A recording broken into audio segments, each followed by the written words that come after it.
C'est parti. Donc je suis très heureux de vous accueillir sur, la chaîne qui, s'appelle, Monsieur Petite Ligne. Alors, pourquoi Monsieur Petite Ligne? Vous le saurez, si vous suivez les différents épisodes. Mais tout d'abord, voilà, qui je suis? Sébastien Grélier, gérant et fondateur aujourd'hui du cabinet, Luma Protection et Patrimoine qui est basé, à Lannion dans le Trégor. Alors pour ceux qui connaissent pas le Trégor, c'est situé, à l'ouest, au nord-ouest des Côtes d'Armor en Bretagne, dans une magnifique, région. Mais avant d'être le gérant et le fondateur de ce magnifique cabinet, je vais vous expliquer quel est mon parcours, tout simplement. Pourquoi je fais ce podcast aujourd'hui, pourquoi j'ai décidé de lancer, cette chaîne, en 2025. C'est une de mes résolutions d'ailleurs de l'année. Tout simplement parce que je suis tombé par hasard, dans le métier de l'assurance et des placements financiers. Heu, donc j'avais oublié de le préciser, mais oui, en effet, même si son nom peut l'indiquer, Luma Protection et Patrimoine, c'est un cabinet, d'abord, qui est orienté en courtage, assurance de personnes, j'y reviendrai, également sur ce sujet, de placements financiers divers et variés et d'assurance cyber. Donc mon parcours, voilà, moi j'ai fait des études, assez classiques, hein, jusqu'au bac scientifique. Ensuite j'ai intégré un IUT, à Tours, parce que je suis, tourangeau à l'origine, donc une magnifique région également avec les châteaux de la Loire qu'on connaît et à l'issue de ces études à Tours, donc IUT, je l'ai pas précisé, technique de commercialisation et puis, licence marketing et nouvelles technologies de l'information et de la communication. J'ai, intégré rapidement finalement par hasard, puisque je me trouvais chez mes grands-parents et leur assureur était présent pour faire le point sur leur contrat et heu et donc je cherchais du travail. Je me suis dit: «Pourquoi pas, voilà, travailler dans les assurances». J'avais un oncle d'ailleurs qui travaillait d'ailleurs depuis des années, dans une belle enseigne. Donc j'intègre, les assurances, voilà, par hasard. Je fais un premier stage, à l'accueil, voilà, pour vendre des assurances auto, habitation et la première chose, qui m'interpelle, c'est que, il y a beaucoup de petites lignes. C'est-à-dire que le produit, me paraissait mais indigeste. On me demandait finalement de conseiller les gens sur des produits qui étaient hyper complexes, avec plein de subtilités, avec, des contrats qui, finalement ne peuvent pas forcément correspondre à chaque fois à toutes les personnes ou à tous les cas de figure ou en tout cas des contrats qui demandent à ce que l'on, fasse attention à certaines options, à certains contextes pour être sûr que la personne soit assurable, pour être sûr qu'en cas de sinistre, on lui dise pas justement: «Ah bah non, là on va pas pouvoir vous indemniser puisque justement, d'après la petite ligne que vous avez peut-être pas bien lue, mais pourtant vous l'avez dit, que là dans ce cas de figure-là, bah non malheureusement l'assureur ne peut pas intervenir». Donc ça me faisait vraiment peur et en fait, je me souviens des premiers mois dans ce job, je passais mon temps le soir à éplucher les conditions générales des contrats auto-habitation et vraiment, tant que j'avais pas tout compris, tant que j'avais pas vu toutes les subtilités, je prenais des notes et ben, j'avais du mal à parler, aux clients, à leur proposer des contrats. J'étais pas à l'aise et je me suis même dit à un moment donné: «Mais en fait, je suis pas fait du tout pour ce métier, quoi». Je me dis: «Mais qu'est-ce que je fais là?» Ça allait pas et je me rappelle au bout d'un mois ou 2, je dis à ma famille, à mes proches, je dis: «Je crois que voilà, il va falloir que je trouve autre chose, je suis pas fait pour le métier». Puis, tout le monde me dit: «Mais attends, tu viens à peine de commencer, c'est normal que tu ne sois pas au courant de tout, que tu sois pas, en capacité de connaître toutes les subtilités du métier». Sauf que, par ma nature, où j'ai besoin de maîtriser les choses, j'ai besoin de les comprendre et j'ai besoin d'être convaincu pour arriver à convaincre les autres et bah, forcément, j'étais pas du tout, dans mon élément et j'étais plutôt en zone de stress et d'inconfort. Donc je fais quand même cette période, j'apprends à force, voilà, peut-être des choses, sur lesquelles j'aurais peut-être pu conseiller davantage à l'époque certains de mes clients. Je m'en excuse par ailleurs si certains me reconnaîtront quelques années après. Mais voilà, donc cette période me permet en tout cas de connaître un petit peu le milieu de l'assurance, de toucher un petit peu du doigt la partie des placements financiers parce que c'était une enseigne, qui commençait aussi à faire, certes de l'assurance dommage, mais comme maintenant beaucoup d'assurances font aussi de la banque et les banques font maintenant aussi de l'assurance, bah, c'était encore le début de cette mixité de produits au sein des établissements. Donc je commençais à toucher du doigt un petit peu les placements financiers. Alors là, j'y comprenais encore moins moins de choses que l'assurance dommage. Et puis je rencontre, une Bretonne, donc la vie fait qu'à un moment donné, je quitte la Touraine, j'arrive en Bretagne, je recherche du boulot à nouveau et là, cette fois-ci, j'étais plutôt dans un établissement bancaire, donc traditionnel. Je me retrouve au guichet où là, bah, finalement, pareil, il fallait que j'oriente, les personnes, que surtout je leur vende des produits aussi. Bon voilà, j'avais des objectifs, il fallait que je vende certains produits. Alors ça pouvait être, des options, autour de la carte bancaire, des ouvertures de livrets, conseiller d'ouvrir des livrets pour les petits enfants et cetera et des objectifs que j'avais du mal à vivre correctement parce que des fois j'avais la sensation que pour certains, le produit pouvait correspondre, puis pour d'autres, c'était pas toujours le cas. Sauf que si on n'en vendait pas assez, bah, il y a un moment donné, on se faisait taper un peu sur les doigts. Enfin, il y a une sorte de pression commerciale que j'avais du mal, là encore, à vivre, donc qui me mettait dans une sorte, de zone de stress, d'inconfort. Un jour, je me souviens dans cette banque, je me retrouve on me dit: «Tiens, il faut que tu prennes un rendez-vous» et il y a un médecin généraliste qui vient. Il avait une grosse somme d'argent à placer, en assurance vie à l'époque, qui est aujourd'hui mon terrain de prédilection, mais à l'époque, je comprenais rien du tout à l'assurance vie, ni la fiscalité du produit, ni comment ça fonctionnait et donc je m'improvise dans ce rendez-vous conseiller bancaire auprès de ce client et franchement, alors je lui ai rien vendu parce que j'avais tellement peur de faire mal les choses que j'ai préféré qu'il reparte, sans rien signer plutôt que de faire quelque chose de malhonnête ou qui serait complètement, inadapté à sa situation et je me souviens d'être ressorti là encore de ce rendez-vous en me disant: «Mais voilà, c'est pas possible, je peux pas pratiquer ce métier-là dans ces conditions-là avec le niveau que ça demande, en termes de compréhension de produits. Donc je quitte cette banque. Voilà, je me retrouve à nouveau en recherche, d'emploi et je vois un jour une petite annonce, on recherchait un conseiller, donc c'était une mutuelle d'épargne et de retraite cette fois-ci. Donc j'avais fait, une compagnie d'assurance, un établissement bancaire et là c'était l'autre partie qui existe sur le marché, la mutuelle, d'assurance, d'épargne et de retraite. Et là, ce qui était pas mal, c'est qu'il y avait une formation, un peu en alternance, une sorte de formation en apprentissage qui permettait donc d'exercer la profession, mais en même temps d'avoir, un cursus de formation sur un an assez complet. Et donc là, vraiment, on me forme dans les détails, à la fiscalité, non seulement des produits, mais la fiscalité, au sens large du terme. On me forme, à tout ce qui est règles de succession. Voilà, comment transmettre un patrimoine, comment, fonctionnent les régimes matrimoniaux. On me forme aussi au paysage financier finalement, au-delà de l'assurance vie, même si c'était une mutuelle, orientée sur ce créneau, bah, voilà, quels sont les différents produits bancaires qui existent, leur fiscalité, comment agencer tout ça en fonction justement des objectifs de la personne, que ce soit un objectif de préparer sa retraite, de transmettre à ses enfants ou à ses proches, des gens qui sont remariés ou des gens qui ne sont pas mariés tout simplement ou ni pacsés. Enfin, donc j'apprends beaucoup de choses dans cette année. J'obtiens donc, le diplôme qui validait ce parcours de formation et donc ça y est, je deviens conseiller et là, pour le coup, je me sens beaucoup plus à l'aise parce que mieux formé. Donc je comprenais enfin un peu plus, ce qu'il y avait dans les petites lignes, même si, je partais toujours du principe que, on ne peut jamais être à l'abri d'avoir loupé quelque chose. Le paysage des placements financiers de l'assurance, est en constante mutation, donc il évolue en permanence. Donc j'avais toujours ce souci de me dire: «Allez, je vais quand même continuer d'essayer d'en savoir plus que les autres, d'essayer d'aller plus loin dans, la compréhension. Dès qu'il y avait quelque chose que je ne comprenais pas moi-même, il fallait que tout de suite je recherche, je demande, je recroise les informations pour vraiment maîtriser, plus qu'à 100 le sujet et quand je maîtrisais, j'étais très à l'aise après avec mes clients. Je savais que je leur faisais du bien dans les rendez-vous commerciaux. J'avais des objectifs à l'époque aussi, mais là, je le vivais déjà beaucoup mieux parce que je réalisais mes objectifs en proposant des produits uniquement sur lesquels j'étais convaincu que ça apporte quelque chose à mes clients et finalement, je refusais de vendre, lorsque le produit n'était pas compatible et finalement, bah, le bouche-oreille a commencé à se faire de manière, plutôt sympathique. J'étais plutôt réputé comme quelqu'un de bienveillant dans le conseil, de performant aussi dans les produits que je pouvais proposer, même si c'était forcément les produits de l'entreprise dans laquelle j'évoluais. J'avais pas encore la liberté d'aller choisir, le bon produit sur le marché pour le client final. Donc c'était forcément un peu orienté, puisqu'il fallait bien que je vende les produits uniquement que j'avais, en stock, qui étaient les produits de mon employeur.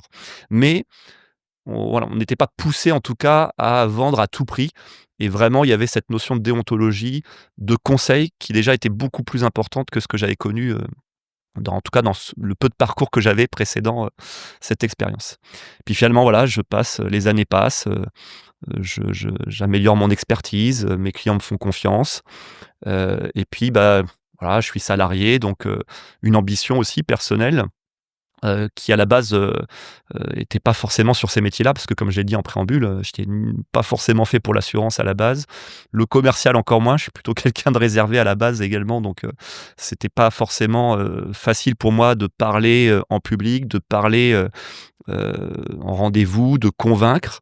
Et pourtant aujourd'hui, là, je lance devant vous mon premier podcast. Alors même ça, c'est pas forcément encore naturel, mais ça va le devenir. Et pourtant, ça fait quand même quelques années que je pratique le métier. Et donc, pour en revenir, voilà, j'évolue, donc j'ai la chance qu'on me propose des opportunités parce que, mon expertise me permet d'être remarqué. Donc je deviens, responsable des partenariats, sur un quart de la France, le Grand Ouest, en l'occurrence la Bretagne, Pays de la Loire, région Centre, Normandie. Et donc l'idée c'était d'être un peu l'ambassadeur de l'entreprise dans laquelle je travaillais pour nouer des partenariats, soit qui permettaient forcément de faire connaître l'entreprise au-delà de son portefeuille de clients, soit, que l'entreprise souhaitait par exemple nouer des partenariats qui permettent de défendre ses valeurs, des valeurs que l'entreprise défendait, qui étaient des valeurs, d'engagement. Notamment je me souviens de partenariats qui étaient sur des associations qui œuvrent, pour les personnes en situation de handicap par exemple, des associations, d'utilité publique. Je peux en citer quelques-unes. Il y avait Mécénat Chirurgie Cardiaque, il y avait Arc-en-Ciel qui réalise des rêves d'enfants pour les enfants qui sont, malades dans les hôpitaux.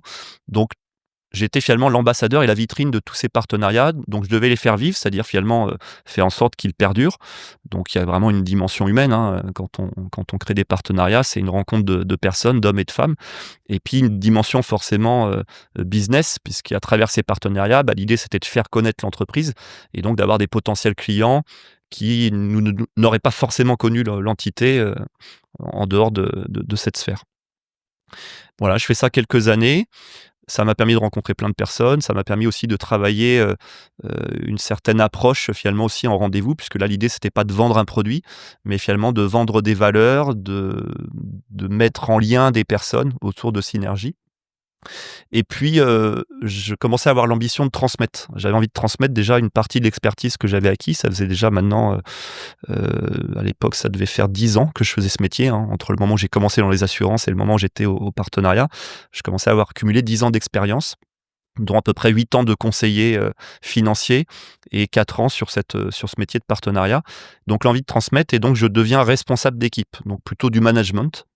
Donc l'idée c'était d'accompagner, des conseillers, donc des métiers que j'avais exercés en plus, au préalable, d'accompagner des assistantes, en agence qui sont là aussi pour renseigner, les clients, faire le lien avec, le back office, les services gestion des contrats quand les clients, veulent modifier, certaines options ou certaines garanties sur leurs contrats. Donc j'accompagne, je forme, je motive, parce que le management, c'est aussi ça, c'est faire en sorte que les gens se sentent bien, donnent le meilleur d'eux-mêmes et pour ça, faut qu'il y ait, une ambiance, imprégner quelque part, sa patte, ses valeurs. Donc je défendais des valeurs finalement de bons vivants, parce que voilà, déjà moi j'aime bien la gastronomie, j'aime bien qu'on se retrouve à table ou autour d'un café. Tous mes rendez-vous clients, même encore aujourd'hui, il y a toujours un café qui est pas très loin et si on est un peu plus tard dans la journée, un petit gâteau, enfin voilà, il y a le côté toujours gastronomique qui est jamais très, très loin. Donc j'essaie de réunir, mes équipes, autour de moments assez conviviaux. J'essayais aussi toujours de les pousser dans leur retranchement. C'est-à-dire, comme moi-même, j'avais été, souvent dans mon parcours en zone de stress et d'inconfort et qu'avec le recul, je me suis rendu compte que c'est en se trouvant dans ces situations-là qu'on va chercher des ressources qu'on ne soupçonne pas, qui nous permettent, soit d'avoir des plans de carrière, qui correspondent à nos ambitions, soit de faire des rencontres qu'on n'aurait jamais fait autrement parce qu'on a poussé certaines portes qu'on n'aurait pas osé pousser, si on était resté dans sa zone de confort. Et finalement, c'est le fruit de plein de rencontres et de se dépasser qui est, je trouve, la plus belle des victoires personnelles. Donc j'essaie toujours de transmettre ça à mes équipes, de leur montrer les capacités qu'elles pouvaient avoir, qu'elles ne soupçonnaient pas, à la fois dans, je dirais le côté conseil, si on en revient au métier, mais également, dans le côté utile du métier. Parce que souvent on fait un métier qui est pas forcément bien vu. L'assurance, c'est plutôt, c'est des voleurs. Les placements financiers, les gens ont plutôt une image: «Ouh là là, qu'est-ce qu'il va me faire faire? Je vais perdre des sous, il est là pour me vendre quelque chose». Enfin, voilà, on a souvent je dirais cette image qui colle à la peau du métier, alors que finalement, c'est un beau métier parce que quand on le fait correctement, bah, on protège correctement les gens parce qu'heureusement tous les contrats, d'assurance, je dirais ne sont pas des contrats où à chaque fois qu'il y a un sinistre, on n'est pas indemnisé. Heureusement qu'il y en a beaucoup qui indemnisent les sinistres et ce qui fait que ça permet à des entreprises, bah, de survivre. Ça permet à des familles, qui se retrouvent dans certains sinistres, liés à l'habitation ou liés à l'automobile, bah, de pas, je dirais, se retrouver dans des situations précaires ou, devoir vider leur trésorerie.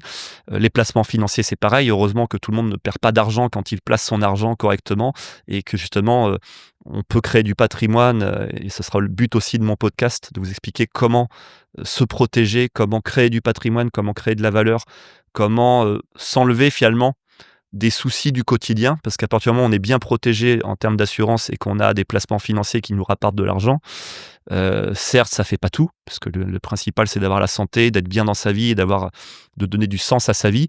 Mais au moins, on se dit, voilà, s'il m'arrive quelque chose, parce que les aléas de la vie, on les maîtrise pas, hein, personne ne sait ce qui nous attend demain, personne peut prédire le futur, hein, j'ai pas moi-même de boule de cristal, mais on a une certaine sérénité de se dire quelque part, voilà, je peux faire face à la plupart des aléas.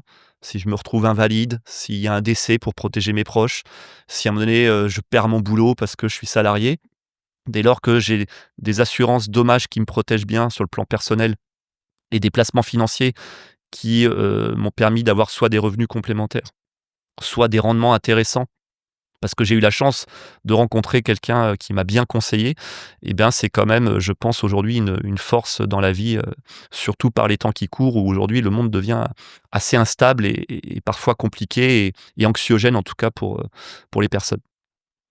Donc voilà, l'envie de transmettre à travers le management. De là, bah, je prends un autre poste ensuite qui était celui de responsable régional.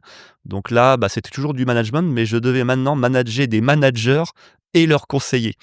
Voilà, donc c'est souvent des strates dans les grandes entreprises. On a les responsables d'équipe, les directeurs régionaux, le directeur national et ensuite le directeur général. Globalement, c'est à peu près, ces strates pyramidales qu'on retrouve. Donc une autre approche du management parce que là, manager des managers, souvent, en plus j'étais des fois plus jeune que, certains managers dont j'avais la responsabilité.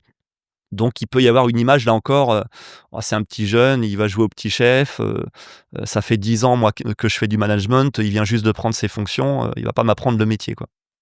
Et en effet, j'avais, certains de mes managers dont j'avais la responsabilité qui avaient beaucoup plus d'expérience, que moi sur le métier et donc certains aujourd'hui sont encore, mes amis, puisque finalement l'approche que j'ai eue quand j'ai pris cette fonction, c'était une approche, humble à la fois, c'est-à-dire que je savais ce que je pouvais leur apporter par rapport, à mon expérience, précédente, mais j'ai eu conscience rapidement de ce qu'ils pouvaient m'apporter eux aussi par rapport à leurs propres expériences et finalement, ça a été, un management orienté sur, une notion d'équipe, un groupe où là encore j'ai voulu donner une patte, une ambiance et derrière finalement on a construit notre management à l'époque régional, avec nos équipes par le fruit et la mise sur la table de plein d'idées, que chacun pouvait avoir et certes j'étais le chef d'orchestre puisqu'à un moment donné, c'était in fine à moi de trancher certaines choses en fonction de la feuille de route bien évidemment que je pouvais recevoir de mon employeur et de mes responsables,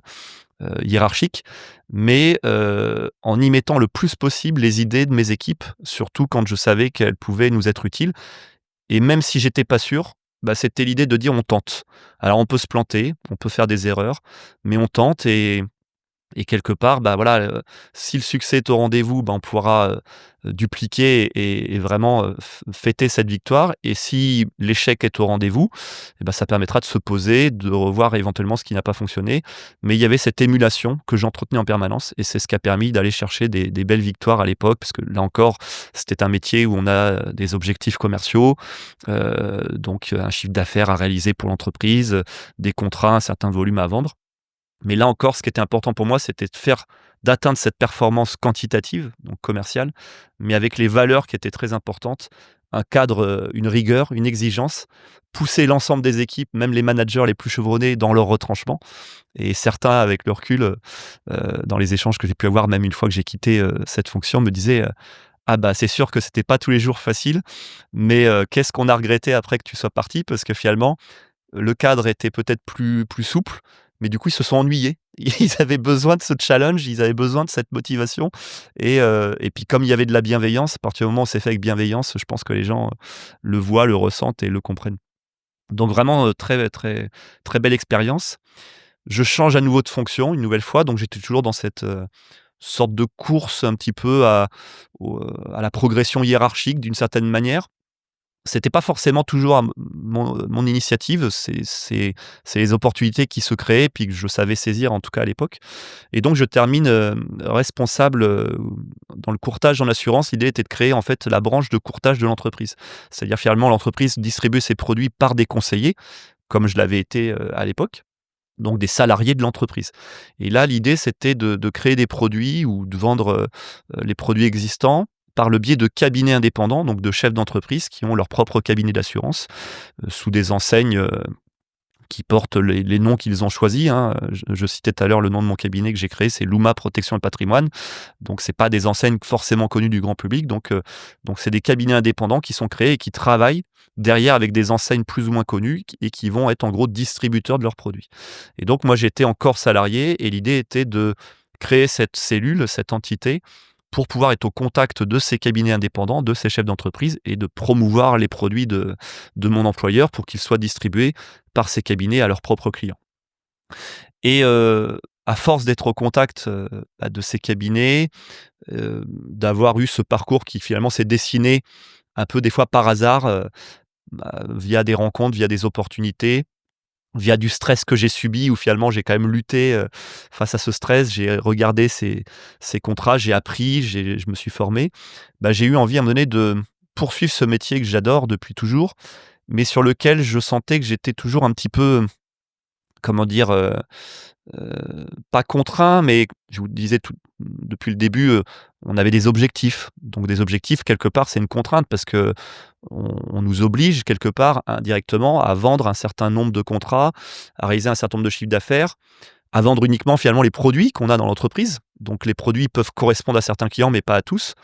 Donc il me manquait cette liberté. Cette liberté de pouvoir aller chercher sur l'ensemble du marché le bon produit pour mes clients, cette liberté d'avoir, 0 contrainte, donc de m'enlever cet objectif commercial qui peut être stressant, qui peut pousser, certains à vendre des produits qui correspondent pas réellement malheureusement, à l'objectif du client. Et même si c'était pas ma pratique, même si c'était pas mon cas, bah, voilà, on a cette épée Damoclès, ce qui que je trouvais qui correspondait pas en tout cas à ma vision du métier. Mais pour autant, à un moment donné, c'est aussi ce parcours de salarié qui m'a permis de me former, qui m'a permis d'avoir l'expertise pour vraiment prendre cette liberté et me lancer. Et donc à la suite de cette dernière expérience dans le courtage, j'ai décidé de quitter mon employeur et de créer vraiment, ce cabinet, Luma Protection et Patrimoine pour, proposer finalement non pas n'importe quel produit, des produits que je maîtrisais, qui étaient soit des produits que j'avais pu proposer dans mon parcours, soit des produits que j'avais achetés moi-même en tant que client, dans d'autres enseignes, parce que j'étais toujours à l'affût de ce qui se faisait et parce que comme je suis quelqu'un un peu stressé, bah, j'avais toujours peur de me dire: «S'il m'arrive quelque chose, faut que je sois sûr d'être bien protégé. Il faut que je sois sûr que le contrat d'assurance me couvre bien, que je puisse mettre mes enfants à l'abri, que, si à un moment donné je ne peux plus exercer mon boulot, bah, que je me retrouve pas, dans une situation financière compliquée». Donc finalement, ce stress que j'ai par nature, de plein de choses, me pousse à creuser, à me protéger, à me sécuriser et donc bah, c'est ce qui a créé mon expertise. Et donc quand j'ai créé ce cabinet, donc 2 choses, pouvoir être libre, donc pas d'objectifs commerciaux, pouvoir vraiment, proposer les bons produits à mes clients, d'être en confiance et qu'ils soient en confiance eux, avec moi et finalement de ne pas faire tout parce que j'estime qu'on ne peut pas être bon dans tout.